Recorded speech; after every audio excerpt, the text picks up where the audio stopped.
Le service d'exploration fonctionnelle de neurologie est le service qui met en œuvre les différentes techniques d'exploration du fonctionnement du système nerveux central. Et d'ailleurs pas que du système nerveux central, puisqu'on s'occupe à la fois du cerveau, de la moelle épinière et des nerfs périphériques. Alors en moyenne, on accueille à peu près 6000 patients par an, donc à la fois pour tous les examens complémentaires et qu'on fait aussi de la consultation de neurologie générale ici, à Aix-les-Bains et au centre hospitalier de Bassins. L'examen que nous réalisons, où je fais le cobaye, est un électromyogramme. C'est un examen qui permet d'explorer les nerfs périphériques et les muscles. La première partie sert à explorer la conduction nerveuse.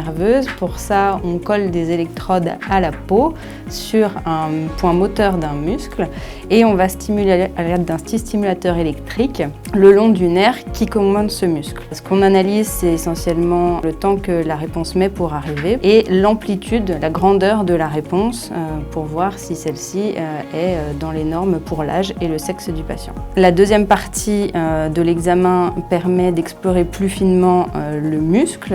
Pour ceci, on est obligé d'introduire une petite aiguille dans les muscles au repos. On écoute grâce à cette électrode aiguille le muscle, d'abord sans activité, au repos complet, et puis on demande au patient de réaliser un effort progressif puis maximal pour pouvoir analyser la manière dont se contracte le muscle, si c'est une contraction normale ou si elle est pathologique. Les autres examens que nous réalisons sont les potentiels évoqués. On explore ainsi les voies motrices qui permettent de voir la conduction de l'information électrique du cerveau aux muscles en terminale, ou alors l'exploration sensitive avec une stimulation des voies sensitives et un recueil au niveau de l'activité corticale du cerveau. Nous avons dans le service 7 infirmières avec lesquelles nous travaillons en collaboration très étroite, puisque nous interprétons les examens que nous leur confions, qu'elles réalisent du début à la fin.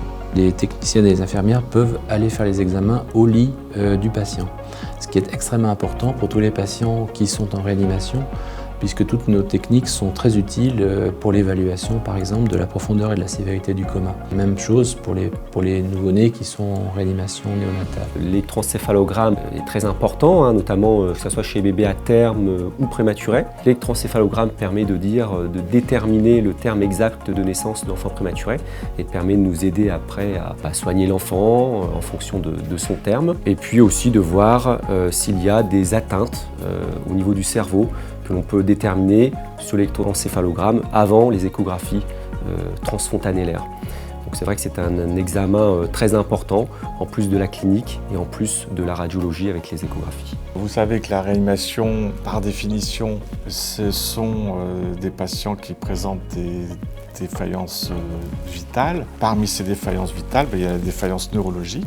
Donc dans toute une étendue de pathologies neurologiques, on a recours volontiers au service des neurologues. Il y a plusieurs cas de figure. Le premier, c'est tout ce qui est épilepsie. Le second, peut-être, c'est la ribambelle des comas d'origine multiple et dont il faut faire le diagnostic sur l'étiologie de ces comas. Et le troisième cas de figure, les suites des arrêts cardiaques récupérés.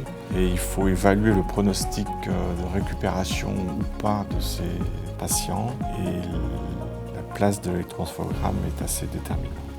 Le dernier examen, qui est le cœur de l'activité du service, est l'électroencéphalogramme, ou EEG, que l'on utilise notamment dans le diagnostic et le suivi des épilepsies. On considère à peu près qu'une personne sur 1000 dans sa vie va être concernée par cette maladie. Donc notre travail, c'est essentiellement d'abord de reconnaître que les malaises sont bien de nature épileptique, et ensuite, grâce à la vidéo EEG, de caractériser le type d'épilepsie auquel on a affaire, de façon à pouvoir choisir le traitement adapté et voir quels sont les examens complémentaires nécessaires ou pas. On a sur l'écran l'activité électrique du cerveau. Donc on va regarder sur le tracé l'activité électrique et en même temps la vidéo qui est couplée en temps réel pour voir si quand il y a une modification sur le tracé, il y a aussi des manifestations qu'on voit sur la vidéo associée. On voit par exemple sur ce tracé qu'il y a une activité électrique bien régulière, normale, sur l'ensemble du cerveau, ça c'est ce qui est normal, et que tout d'un coup, il va y avoir des modifications très importantes qu'on voit très bien, ce qu'on appelle des pointes-ondes, qui vont être un témoin de l'épilepsie.